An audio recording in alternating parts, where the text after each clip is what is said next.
This episode of A.C.M.G. Presents Talk Time Live is brought to you in part by Viewfinder's Identity Search and Design.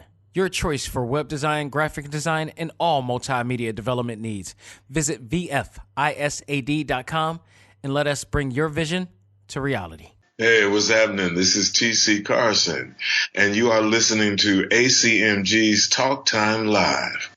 And this is Kratos. Keep listening. This week, I continue my journey to find love within the RPG realm as I review Fairy Tail from TECMO KOEI. Will this be the game to make me both a fan of the anime and the game series? We'll find out here today. Also, we talk about why PlayStation fans will be much more excited to play Marvel Avengers than Xbox fans with the latest leaked announcement. Find out this and more as A.C.M.G. presents Talk Time Live Extra Select Start. Welcome to the show to give you all the news, views, and opinions in the world of gaming. This is A.C.M.G. presents Talk Time Live Extras Select Start with your host, Xavier Josiah. Power up and game on.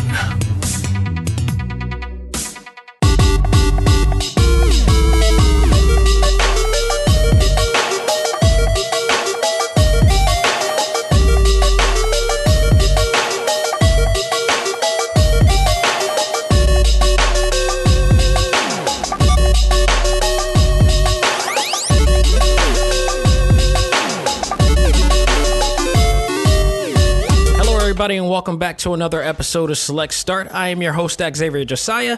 We got a lot of awesome news to talk about this week on all realms, Xbox, Switch, Nintendo as well. Big news on the PlayStation front, I want to say that. And then in our final stage review, as I mentioned, we're going to be reviewing Fairy Tail, the ever-popular anime and manga series that has come out for the Switch and other platforms as well. And they have RPG. And this is my test to see if I am going to become a better RPG turn-based fan than I ever was before, because I wasn't at all. Not only that, but I also want to see how much of a fan I'll be of the anime series, because truth be told, I tried watching the series before, but I kind of fell off it many times, many attempts to try to jump into this series. Hopefully that this game will accomplish both my intrigue for both the anime and turn-based RPG. So we'll be talking about that on our final stage review.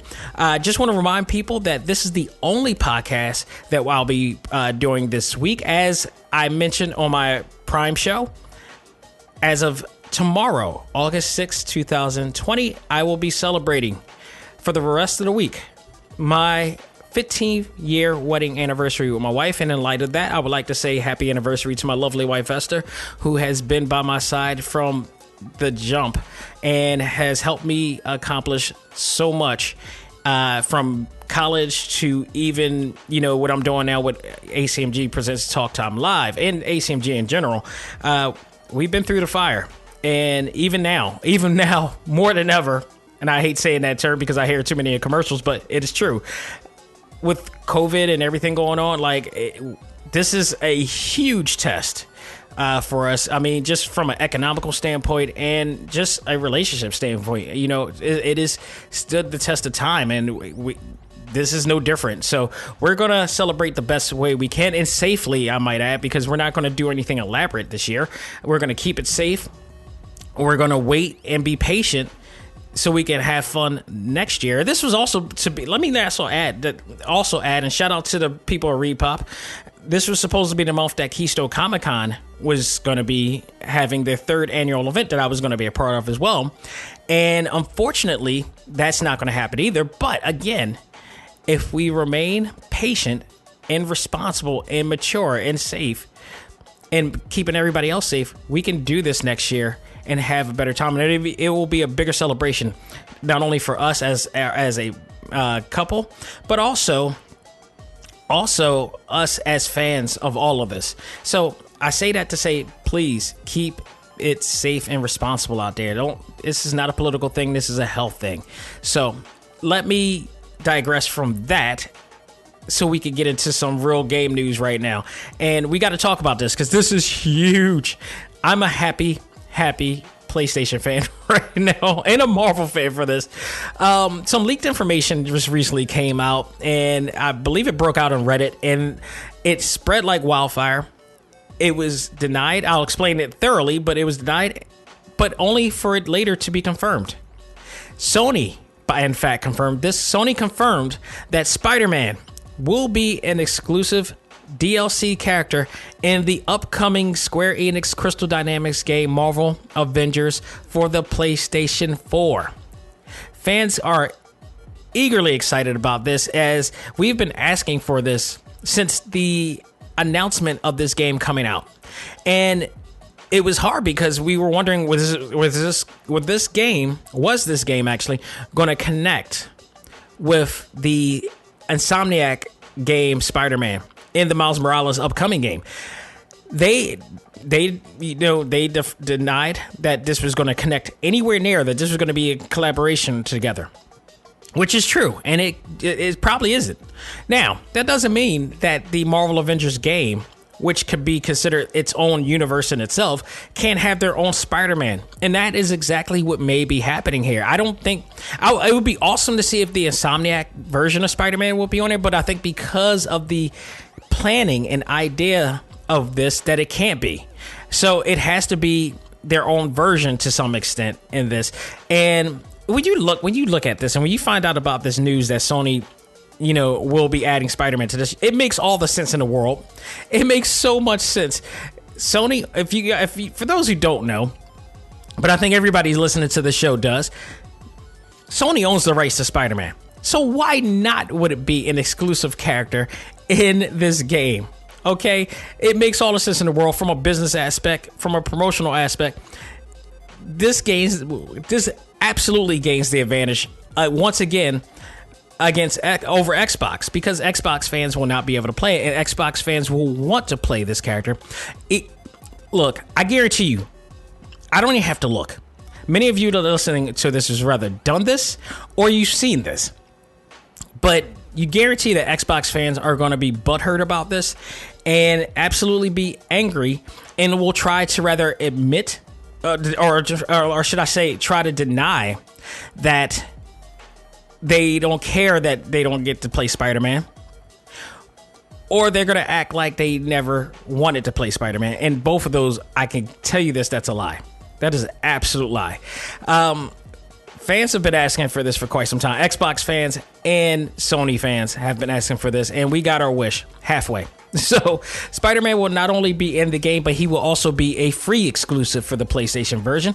Now, because this was leaked information, there's not too much details about whether he will be wearing the Insomniac suit, whether Yuri Lowenthal will reprise the role. And I think he will reprise the role of Spider-Man, because he also is playing Spider-Man on Marvel Avengers Ultimate Alliance 3. Now, funny thing about that, they allowed Spider-Man to be on the Nintendo version of their game, but not on Xbox. I find that very interesting and intriguing. Take note of that. So we don't know whether he's going to wear the Insomniac suit or he's going to have his own suit or whatever like that. We don't know.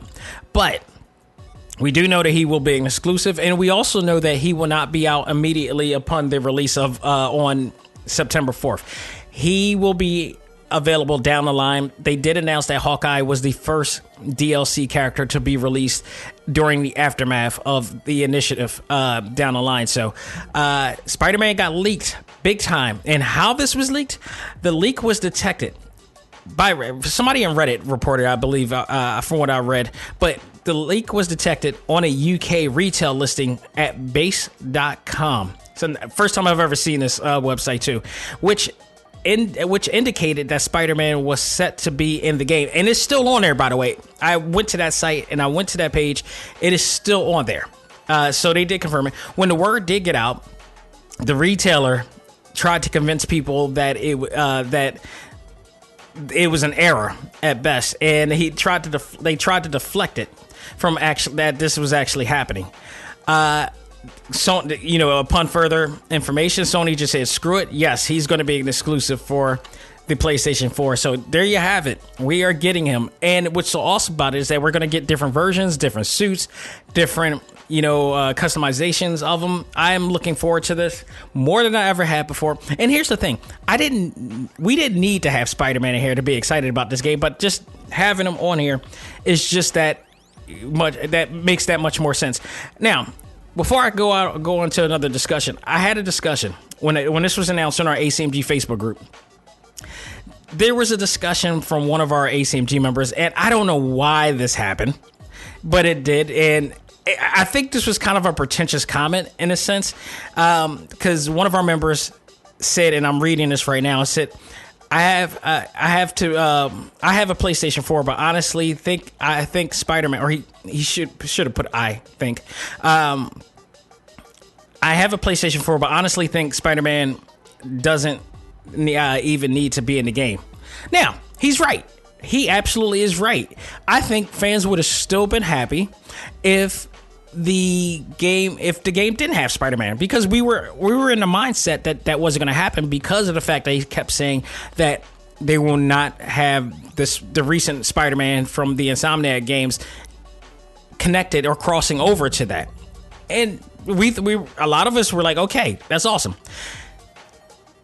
And he furthered this because we were questioning, it's like, okay, yeah, you're right, but think about from a business aspect, like I mentioned, like this is a great way to get over on Xbox. So why wouldn't you use that?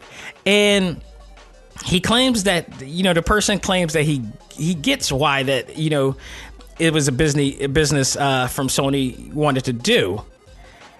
And I'm saying this from his mouth. I just get annoyed when companies wanting more money to make unnecessary additions to the creative side of the product. When he said that, myself and a few other people actually chimed in on that, because I can see that happening. I understand that case if say Kratos was in the Marvel Avengers. That would have made no damn sense. If they did that, then yeah, I would agree with him. I would absolutely agree with that comment if he said if it was Kratos or Aloy coming into the Avengers. That would have been like, okay, that was unnecessary. That was an unnecessary addition. Spider-Man is not only a proper appropriate addition, he is one of the Avengers. If you're a comic book fan, you know that Spider-Man has always at some point in time, he was a reserve Avenger, and then they just immediately made him an Avenger. I remember in the 90s, they had a lot of quote-unquote reserve Avengers for people that, in case of people that were out, they were going to add the other people in to fill in the blank for the team. And he was one of the reserved Avengers. But as of recent, he became a full-fledged member of the Avengers, and then even furthermore, in the Marvel Cinematic Universe, he is an Avenger. So I don't get the unnecessary part. I think, it's one of those type of conversations that you have where people kind of dig themselves deep and they kind of don't think thoroughly about what they said. And I had to ask him, like, so you're telling me if you owned a multi-million-dollar company like Sony and you had the rights to Spider-Man, that you're trying to tell me that you think that you would not add Spider-Man onto a Marvel project that usually includes Spider-Man in there? And that you wouldn't take that opportunity to get ahead of the game and of the competition between you and another company that is going to be trying to make the same amount of money, if not more, from their version? Are you kidding me? And I'm thinking, like, with that mindset, with that type of mindset, Spider-Man wouldn't have been on the Marvel Cinematic Universe. I'm like, no offense, I love the guy, but this is a person I would not do business with, because making bad decisions like that will make us broke. So I had to, we were trying to explain to him, like, no, this is not a bad addition. This is not a unnecessary addition. This is a very necessary addition. This is a very appropriate addition. Like, Spider-Man is part of the Avengers, just point blank. It's just the way it is. I really just, it boggled me to say that. And, every once in a while we come across comments that people, it's like they're trying to make a good comment, but at the end, when they didn't think it thoroughly. Take note, the person never replied back after that. I think at that point he kind of he called it quits, because it's like, why wouldn't it be a good idea to add Spider-Man on there? Like I said, Kratos and the Avengers doesn't make sense. Unnecessary. Aloy from Horizon Zero Dawn with the Avengers doesn't make any sense at all.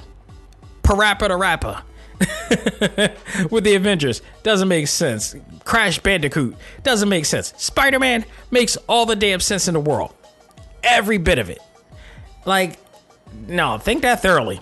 I'm just like, no. If you're a business person, your idea is to create the advantage over your competition. That is the ultimate way to do it, because Spider-Man is the flagship character in Marvel. You're Sony, you own the rights. You got Xbox, who's going to be getting the same thing. You got PC, that's going to be getting the same thing. How else to get that advantage?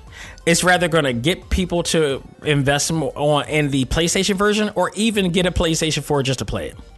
And people may actually do that because they really want to play this game. Or they may get both if they actually have, if they have both at this case. So kudos to, once again, if this is like the last big thing that Sony has done, kudos to them, because they hit it big. This PlayStation has been nonstop. Like, if you're a judge of a mixed martial arts competition or a boxing competition, and you had to score the rounds, at this point, at the end of this battle between Xbox and PlayStation, I would give it a 10-8 round given to PlayStation right now. It's definitely a 10-8 round. It's been a 10-8 fight for PlayStation over Xbox this entire time. Even Nintendo. You compare Nintendo to Xbox in a sense, it's a 10-9 round in comparison. They put up a better fight because they got better, quality graphics, and it's a powerful, system. But the gameplay and all the stuff, the sales. I mean, you got to say, like, Xbox, this next round, this next generation, it's going to be interesting to see what, if this is going to be the turnaround. If this doesn't turn around, I don't know what's going to happen with Microsoft at this point, because they have to. They have been losing to PlayStation for so many years. Like, even Sega bowed down, and I think Sega had a better chance at this than PlayStation did. It's very interesting, but kudos to Sony. I'm looking forward to playing this game. This week, the beta comes out, by the way. I believe August 7th through the 9th is going to be the beta for that. So I am hoping to get a chance to play that some form or fashion. That's going to be on a Sunday. Yeah, I think I might be able to squeeze it in. It's going to be 7 to 9 for PlayStation fans. I think Xbox fans gets to play it later, and then everybody gets to play it down the line, as I mentioned last week. So, man, this is awesome. Just awesome news from there. Let's switch over to, no pun intended, Nintendo. And I wanted to talk about two new surprising anime-based games that will be coming out. One of them I am extremely happy about, because I was kind of eager to play, and I'm hoping that it's good with all the eagerness that I have. But I had a chance to check out. I also own the Japanese account for Nintendo as well. So I get to see a lot of games that rather is going to come out in America early, or games that has never or will never see the light of day. One of which is, of all games based on an anime, I was very surprised that this was coming out. There was no announcement for this. It was just like such a soft announcement for this. But if any of you ever watched the anime, is it wrong to pick up girls in a dungeon? I just talked about this with a neighbor of mine who's all of a sudden became a huge anime fan. And we just literally talked about this anime because he loves this anime. I've watched the anime as well, and I love it. It's a great comedic anime. And they're now having a game based on it, which they're considering that is called a real-time RPG combat, which I guess technically, if you want to relate it to, if you want to compare it to anything, is Legend of Zelda. You look at it as exactly the same format. A lot of dungeon crawling, and such. And the game will cover an original storyline and narrative not seen in the anime, so that's awesome. It will also include an expansive story mode, lots of dungeons to explore, and the ability to go out on dates, which will have you be in a deeper relationship, more intimate relationship with several characters in the game. The game is releasing next week, August 11th. I don't think I'm going to invest in it yet, but I may invest in this down the line, because this is awesome. I did not expect this game to come out as well. This is pretty interesting. If you haven't watched anime and you like great comedy anime like Ramna One Half and Tenchi Muyo and stuff like that, this is one that you need to check out, definitely. The other one, which I saw like months ago on the Japan eShop, was Zoids. This is a mecha anime that a lot of people absolutely love. I used to watch this when it came on network TV or cable TV back in the day, and they've come out with different versions of this. And I realized that it's coming out in Japan. I didn't know whether it was ever going to see the light of day. A lot of times on the Nintendo eShop in Japan, I say about 90% of the games that they have more than likely will be out in America. There's only a few games that has not been out in America, and a lot of Super Sentai games that they have, like Kamen Rider and all that stuff that's out in Japan. As of right now, Persona 5. What is this? What was the one that I forgot the one. It was like a Dynasty Warrior game that I played recently, but that the Persona 5 game has not released. But also that was in that library as well was the Zoids game. So much to my surprise, I look at the recent upcoming games that are coming out, and Zoids is now in the U.S. library for upcoming games to come out, and I was extremely happy about this. So basically, this is a game that will be, I believe, it is a mecha-based fighting game of the popular anime series, the recent one, Wild Blast, I believe. So your characters pilot the mecha design Zoids, and the Zoids aren't just mecha or mechanical piloted objects. They are like actual living beings as well. So you just kind of like grow a bond with the Zoids to some extent. So you go head to head against other rivals. You will also have the chance to create a bond like you do in the anime between you and the Zoid to unleash its hidden powers as well. So that's awesome. There will be other game modes as well, such as mission, battle tactics mode, practice mode. Now, when I saw that, I felt like it was kind of light, but we'll see. Depends on how big or deep the story mode will be for it. So I'm hoping that there is some other aspects, and they did say there were going to be a lot of different characters in here. So this looks like it's going to be a lot of fun. I've seen the video footage of it, and it just kind of reminds me of some of the Gundam games that I played in the past. That's another thing that we need to get in for the Switch is a Gundam game. That's the only game that I think will, mecha game that we have not have yet is an actual Gundam series. There's a new Gundam game coming out for PlayStation 4, and I'm like, why hasn't this come out?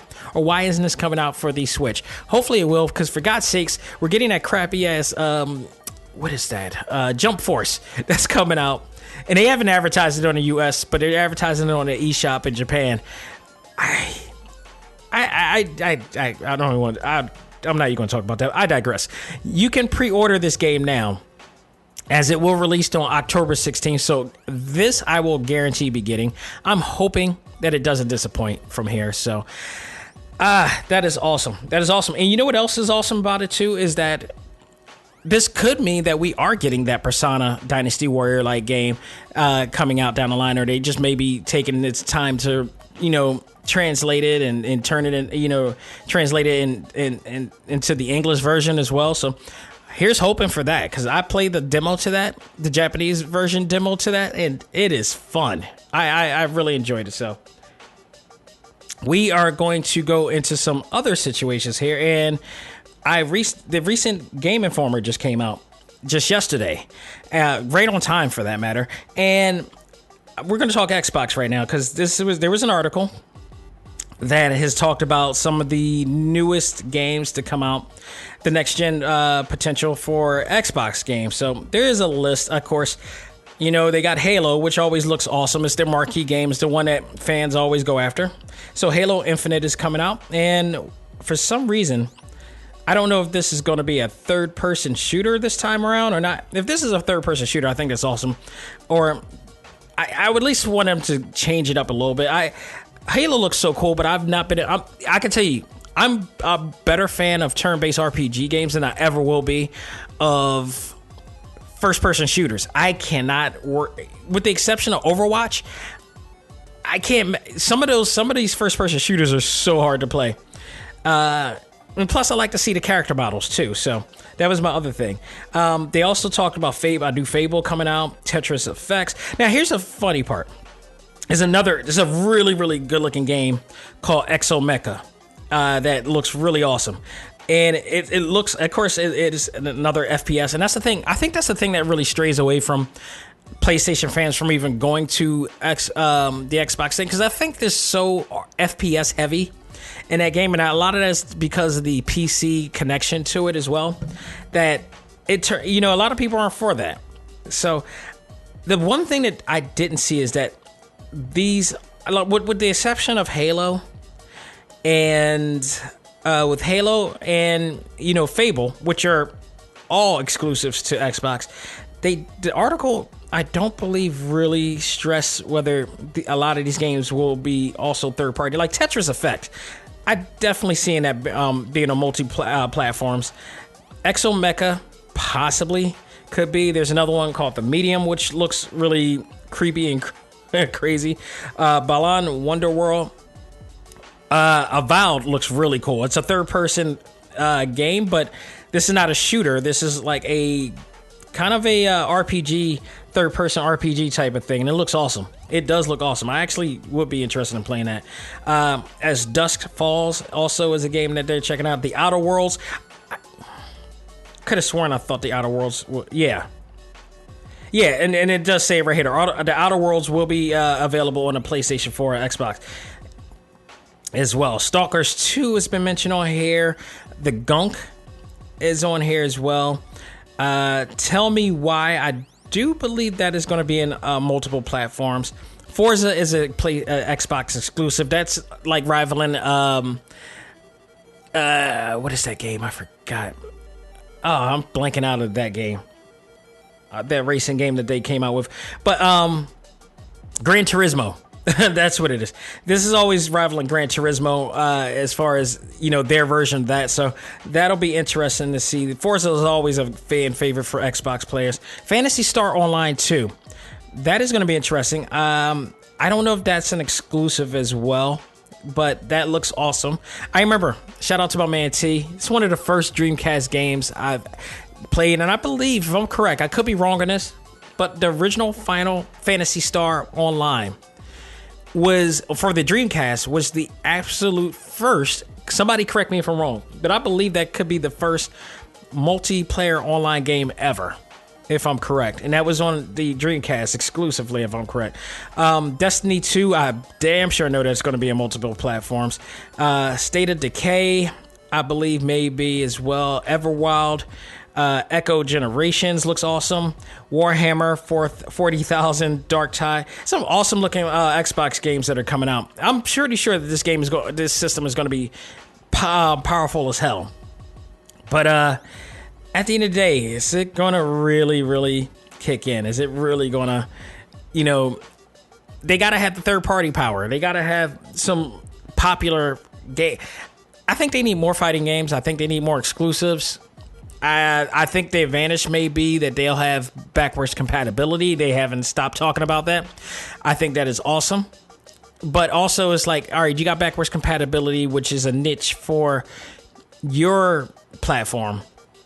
How's that going to play? Because PlayStation, to their credit, has a little bit of everything for everybody. And it's not like heavily on just FPS or RPGs or action-based or whatever like that. They got a little bit for everything. And that's why I think when I owned Xbox 360, I kept, and a PlayStation 3 at the time, I began to, to tear away from the Xbox 360 because it was just, I didn't have fun getting the games that they were having. After a while, they just stopped being fun, and that it began to collect dust. And I've heard a lot of people, that happened to a lot of majority of people too. And, PlayStation, the controllers were better, and felt more comfortable.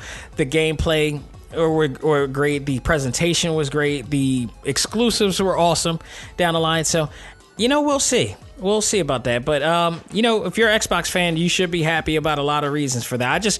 Honestly, I really do want Xbox to shine because it's best for the business for both companies to shine with the games.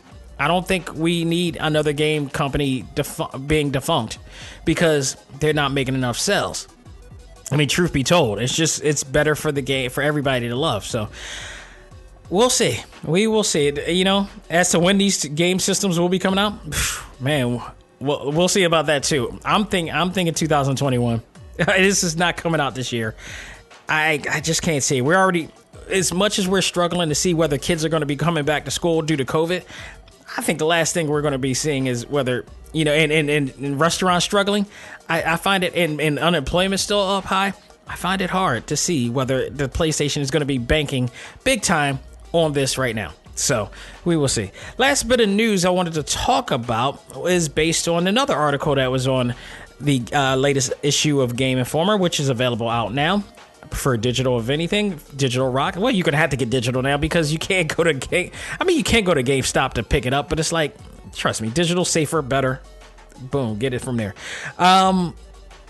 They always have an Aftermath series, and they did one on Final Fantasy VII Remake, and I found this to be really interesting when I read it. And one of the things that they did talk about was what was left out of Final Fantasy Remake. They talked about a lot of things in regards. They talked with the producer Yoshinori Kitase and co-director Naoki Hamaguchi, and they had a great discussion in here. Some great stuff that they talked about. They talked about some things, including bringing in Sephiroth early into the game as opposed to stretching it out later on like the original. They also talked about expansion of things, but one of the most intriguing things that I thought I liked about the article interview was what was left out. And one of the things that after playing the original and going through it successfully, the basketball mini game, I didn't realize that was left out. The basketball mini game, which was originally actually on the Gold Saucer, they were actually talking about games that stuff that was left out of the original version. But if I recall, and I just played this, the basketball mini game wasn't in the marketplace. The market, what did they say was the world market? It was actually in the Gold Saucer area, and that's where you could play that. So if that's true, maybe they didn't think about that in the process of asking that question, but they actually did play. They mentioned that it was going to be in the world market, and in fact, it was on there. So I'm wondering, they still can do it if they bring back the Gold Saucer, like I hope that they do, that they will actually implement that in there, because I did love the basketball game. It took me a while to get used to how to play that, because again, the PlayStation controllers or the gameplay was very outdated, so it's not as concise as it is now. Like, that's what I love about playing Remake. It's way more concise and easy to play, and it's action based, which I really, really loved this time around. But other aspects that they brought back in was just so much better, and it was more fleshed out. And like I said, after playing the original and beating the original Final Fantasy VII this week, or was it? No, it was last week. It was in fact, it was the day after I did the last episode of Select Start that I beat it, if I'm correct. I just had so much more of an appreciation of what they did for Remake because of this. And the majority of people felt the same way. But where was it that they said? Basketball game. I'm reading it right now. Yeah, they did. Okay, they did say it was in the Gold Saucer, but the Gold Saucer was not in part 1 of Remake, so they can easily put that in part 2, and I hope they do, because they need to add more mini games to it and a lot more things that they were doing. I love that game. I loved everything about it, and the Chocobo races, all that stuff need to be on there. So God, the Chocobo races was really hard to play too. So I can't wait. I am looking forward to it. But awesome. The other thing that they asked about as well, they also discussed the implications of Remake going into a different direction in the next installment of the game. Yoshinori Kitase opted out of saying anything about that because of fear of spoiling it for others. So it did look like that they were going in another direction, and I think a lot of that was because of the ending and the fact that we were able to fight against Sephiroth in the beginning. I think Sephiroth will be back. They actually said he'll be back, and they can't do Final Fantasy VII without doing that damn scene. And you know what scene I'm talking about. As unfortunate as it is, it wouldn't be that scene unless that happened, because that was the most shocking thing. And there were people in the A.C.M.G Facebook group when I posted the picture of me beating the original, that, people said that they're still not ready for that moment. I gotta agree, because I still was not ready for that moment playing the original.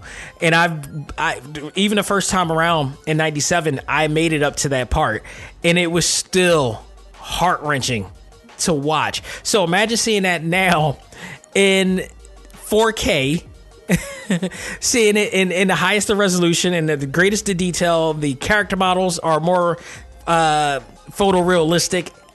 And it's going to be hard. It's going to be really hard to see, but I'm looking forward to it. It's awesome. I am also looking forward to seeing the Game of the Year reviews for this year, and to see where Final Fantasy Remake is going to be placed, because a lot of people are talking about Ghost of Tsushima being a really good game, but also people have a short attention span too. So the minute a new game comes up, they quickly forget about the old games and out of the past, or have only played it once to really understand it. Like, no, at this time, I've played a lot and reviewed a lot of games. None of them had given me the religious experience that I had this year than Final Fantasy VII Remake. And I say that I had the same experience I had with that game as I did with Zelda Breath of the Wild.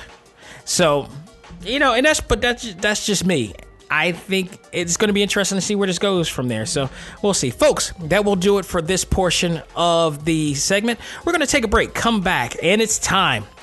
It's time to see if I'm going to be a fan of both RPG turn-based games and the anime known as Fairy Tail, as we review Koei Tecmo's latest addition to that series and that franchise. Will I love it? We'll find out right after this. Ladies and gentlemen, this is Dak Xavier Josiah, the host of A.C.M.G. Presents Talk Time Live, the podcast. You want to catch up with all of our podcast shows and hear from some of the hottest names in all of anime, comics, movies, and games, such as... This is Miley Flanagan, the voice of Naruto. This is Stephanie Shea, the voice of Sailor Moon. This is Ruben Langdon, voice of Ken Masters and Dante from Devil May Cry. Hey there, this is Kyle Hebert, the voice of Ryu from Street Fighter V. This is Chris Battle, character designer of Teen Titans Go. Here's your chance to check out all of that and more on TalkTimeLive.com. TalkTimeLive.com provides all of our A.C.M.G. content with new and previous episodes, exclusive interviews, articles, and much more. Visit TalkTimeLive.com and let us help you learn to let go, live life, and love all things A.C.M.G. Talk Time Live.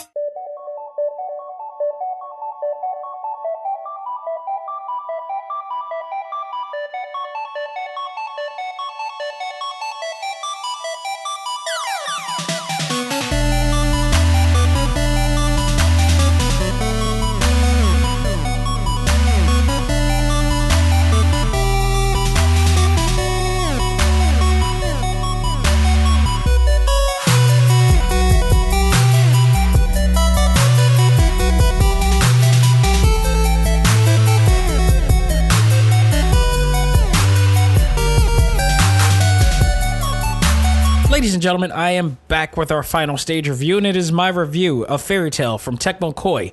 TECMO KOEI has made a lot of Dynasty Warrior games based on some of your favorite anime series, and you would think that they would make one for Fairy Tail, and it could have very well been a great one with the characters that they have here. But instead, they went into a different direction and made this into a turn-based RPG game. Now, upon me finding this out, I was going to say, no, I wasn't going to buy this, but I felt like this was a great opportunity to do two things for me. One, make me a better fan of the anime series, because as I mentioned before, I've tried to watch the series before, and somehow, some way, I had a short attention span for it and fell off it many a times. I don't know to what reason it is, but it just always happened. So I wanted this game to be the game to help me become a better fan of the anime series. And also, this is a turn-based RPG game as well. And I wanted to become a better fan of that. So this game, when I bought it, needed to kill two birds with one stone here. Did it? Let's go through and find out. So let's talk about the story here. The story, which is a very simple to understand story. I don't know if it's based on the actual one of the sagas of the series, but it is based. It tells the story that the guild known as Fairy Tail returns back to their town of Magnolia after a 7-year journey, only to discover that their rank and popularity has dramatically diminished and declined. Natsu, the main character, and the Fairy Tail Guild are now looking to work their way back to their former glory. They do so by competing requests in their request boards, which, by the way, I absolutely love the fact that when I watch the anime series and I'm playing the game and I'm looking at the anime series, the first few episodes, and I'm like, you know what? This game is perfect. The way that they did this game was perfectly done to format what they do in the anime, and the request board is so awesome. An awesome aspect of both the game and the anime series as well.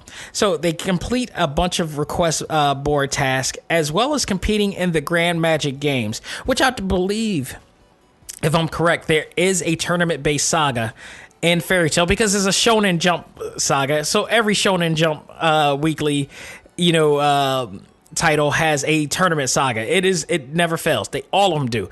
My Hero Academia has it. Dragon Ball, of course, has it. Yu Yu Hakusho has it.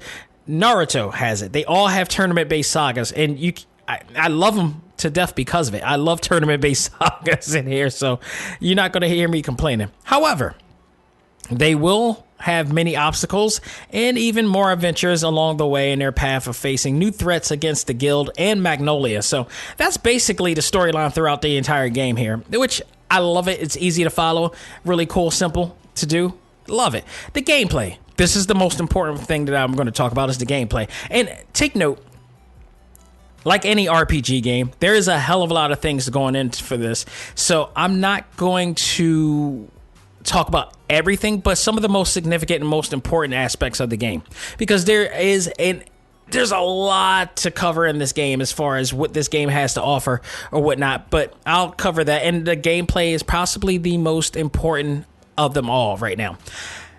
The battle system is probably the most user-friendly and fun turn-based system I've played probably since Pokemon and Mario and Luigi All-Stars and Superstars. It seems to be a bit of a hybrid of both RPG and RTS style of gameplay, much like you would see with Fire Emblem.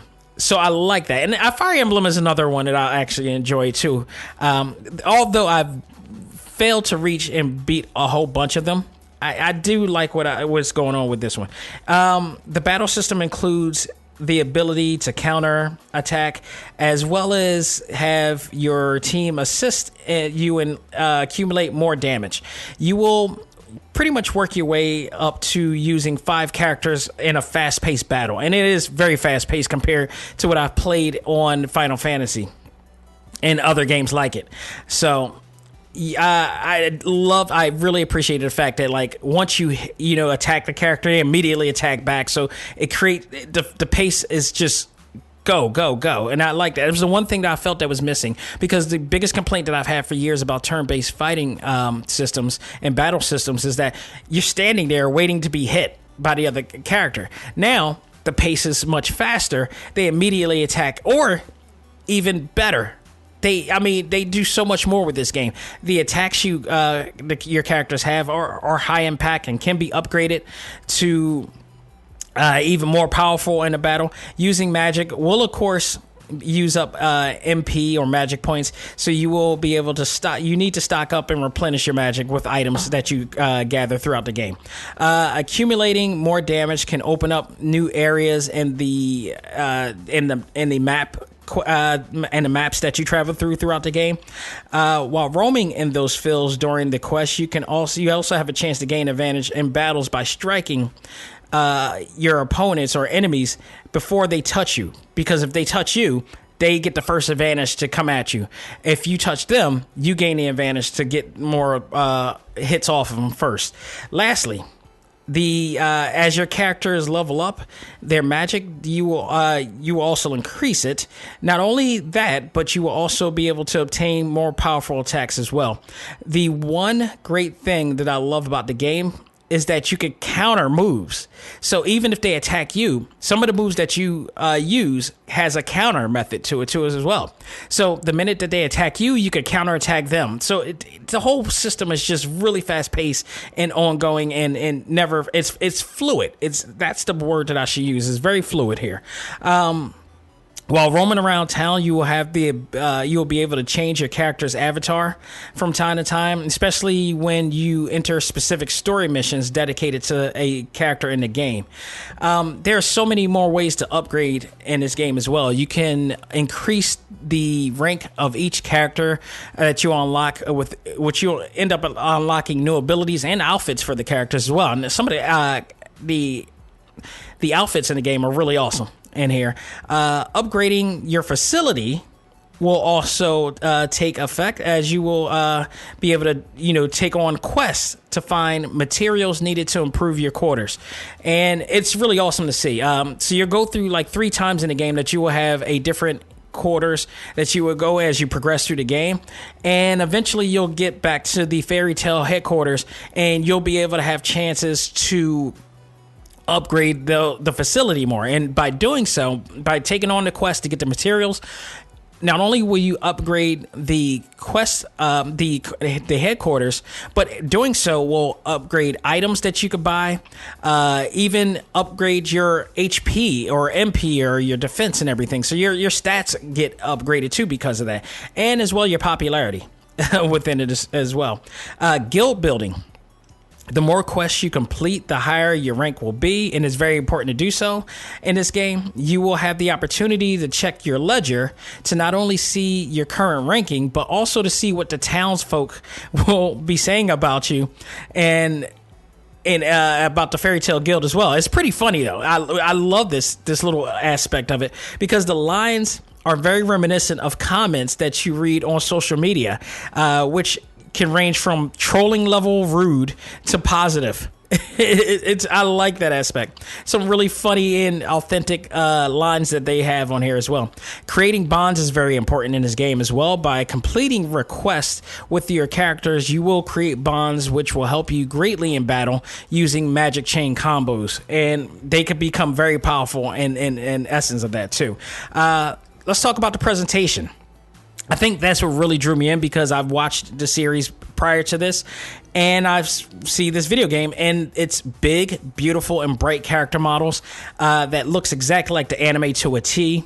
Very manga-esque too, I would say too, but just colorful manga, because manga is usually black and white, but there's a hybrid between it looking like the manga and the anime to some extent. So I love the way that they put that together. What I really, really love and appreciate as you go through a lot of cutscenes, and there's a ton of cutscenes in here, is the autoplay. They have an autoplay option to help you flow through the cutscenes. Like I said, there are a lot of cutscenes in here, but for both the main story and the request that you take on as well. Lots of content to help you get to know more about the fairy tale world. And the fact that they, in addition to this, they have an encyclopedia that provides quick bios of each character and terminologies that you recognize in the series. So this is the part I love. This when you have a anime based game and you're trying to attract a broader audience and a casual audience that may not have known about a certain anime that people talk about all the time.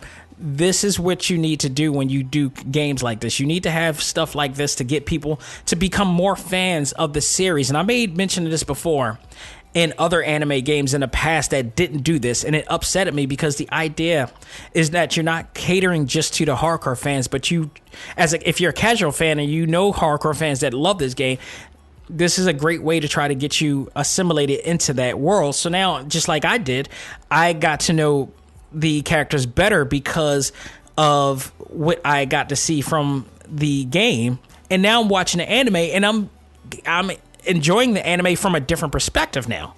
So kudos to them for doing that. The dialogue is not overbearing as well, and I think this is what I love, because I play games like Sword Art Online where the subtitle is just so much dialogue. It is so much, and in Fairy Tail it is a decreased amount of dialogue. It's very simple to read. It's fun to read. It doesn't feel like it's just tedious to read at all. And there's no form of tedium in this game when it comes to reading the dialogue, in the Japanese subtitle in here. It's much more enjoyable to go through. In the Fairy Tail, the conversations are quick, enjoyable, and a mix of jokes and references from prior episodes that you've seen or read in the manga, or even seen in the anime for that matter. Like I said, one of my favorite moments of the game is the Grand Magic Games, the tournament-based saga and storyline that they have in there. I love it. It reminded me a lot of the Dark Tournament saga from Yu Yu Hakusho as well. So if that in fact is what they have in the original series, I'm all for it. Now, while I am mentioning a lot of great positives about this game, it is not perfect. It is not perfect at all. There's some definite problems with this game that I absolutely have to address because I think it affects the game in its totality, but it is something that can easily be fixed. One of which is the game's loading issues. There is a bug in the game where you travel to another land or another map, and the game doesn't load that map. In fact, one of the biggest things, this has happened to me multiple times since I've now reported it. I kept it going for over 5 minutes as I was watching a segment of The Simpsons, and I watched it from the segment and it let it keep going through the entire commercial break. And when it came back, it did not come back at all. I had to no avail, the game did not load at all. And therefore, I had to shut the game off and shut it back on for it to move on. Now, once I did that, it did move on from there. But it does appear to autosave. And actually, it doesn't. I at one point I thought it did, but it actually doesn't autosave your progress when you reboot it back up. So that is a problem. It's an unfortunate problem. It has happened. At the point of me writing my notes here, it happened twice, but in fact, it happened 4 times when I played the game just recently. So this is something that I believe can be fixed. This is an easy fix from a patch update, and hopefully that I'm not the only one that had this problem on the Switch or any other games or systems that it's playing on. I think they do need to patch this up, and I think it's an easy patch that can easily be done. And because of that, I don't think it takes too much away from the game experience for me, because I know all it takes is an easy patch up. This is one of those situations that I've seen before, and patching it up will easily happen, and boom, it'll do it. The game also froze when loading from one town to the next, and I think that was one of the biggest issues, in resulting for me closing out the game completely. The other issue was the fact that they have a regular attack button. You hit the Y button to just regular attack. Honestly, from start to finish, that attack was it was just not needed at all. I didn't need to use it at all. Most of the time, I was just using the magic attacks and using the MP. There was no, I hate games where they have this attack mode, but it's pointless to use. It's irrelevant to anything that you do in the game. It takes up little to none HP from your enemies. So I felt it was the weakest part of the game, and it just wasn't needed. So maybe they can find a way to retweak the attacks so that the normal attacks can be a little bit more useful. But I found myself just using the magic attacks the entire time, which I know is the main purpose of the game. But what's the point of having it there? It's just there just to be there at this point.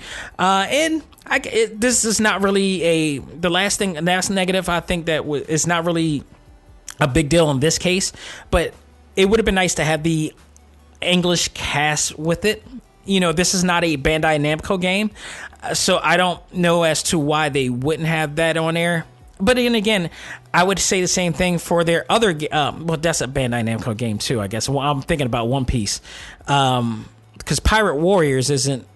Yeah, Pirate Warriors is a Bandai Namco game, but I don't see why they couldn't do that as well. But again, it's not a deal breaker for me, because again, like I said, the dialogue is very simple and easy to enjoy from here. The narrative is pretty easy to enjoy, so even without it, but it would have been a good addition to have it. So overall, this game did exactly what I was hoping to do. It managed to increase my intrigue and interest in fandom for turn-based RPG games. If there are more games like this, from a battle system standpoint, I would definitely enjoy turn-based RPG games much better, thanks to their easy to follow and fun battle system.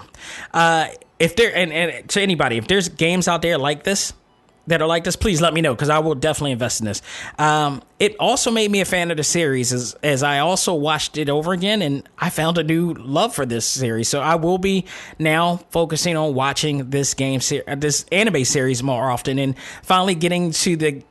Everybody always said the same thing about this game, about this series, is that they do love the series, but the first few episodes or sagas takes a while to get into, and I think now I'm looking at this from under a different microscope or a different perspective, that I just enjoy every episode for what it is. Now, I think we had the mindset as American anime fans to only focus on and enjoy the sagas, and everything else, the filler episodes, is just not worth watching. And I'm starting to take a different look on fillers, and I think a lot of that stemmed from me watching Dragon Ball Super.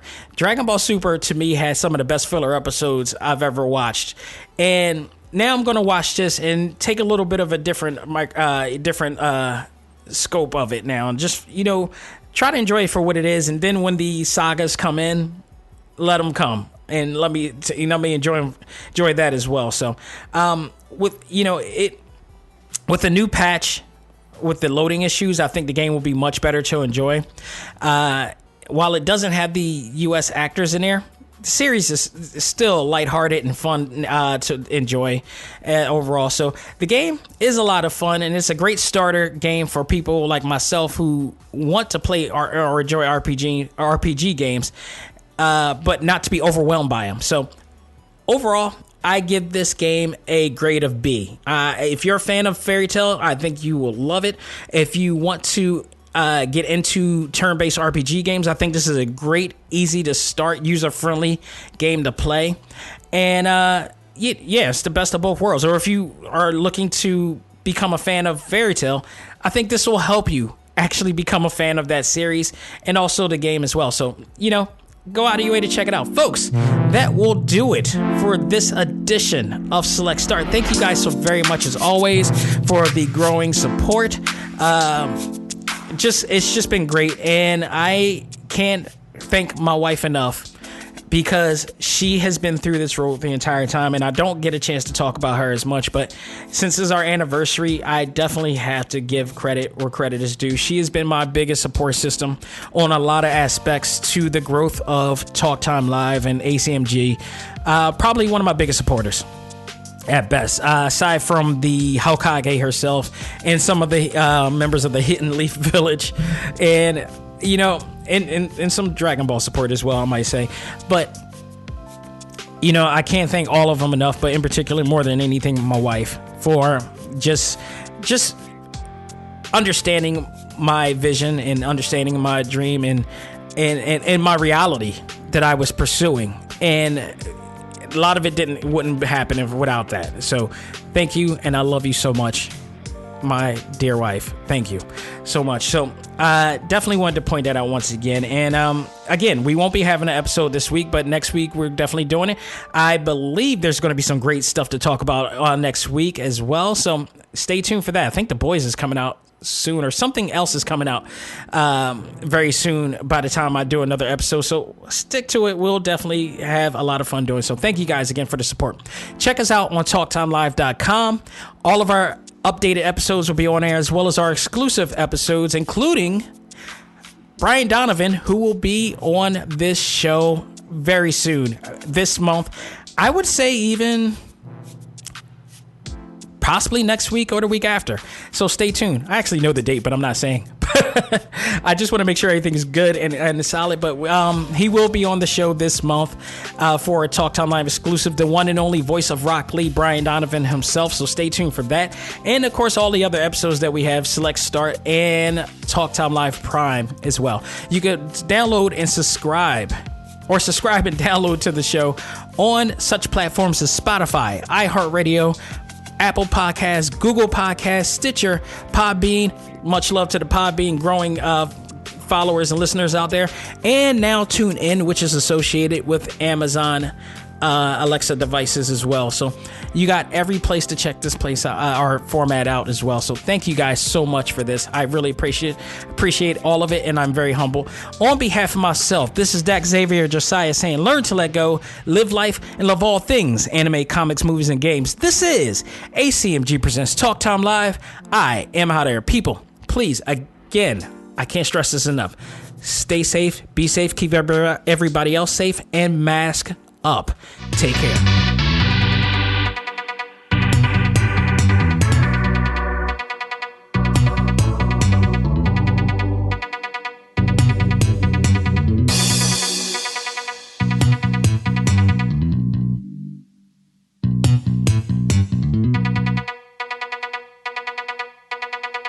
Music for this episode is provided by Game Chops. Check out these great chiptune tracks and more at music.gamechops.com.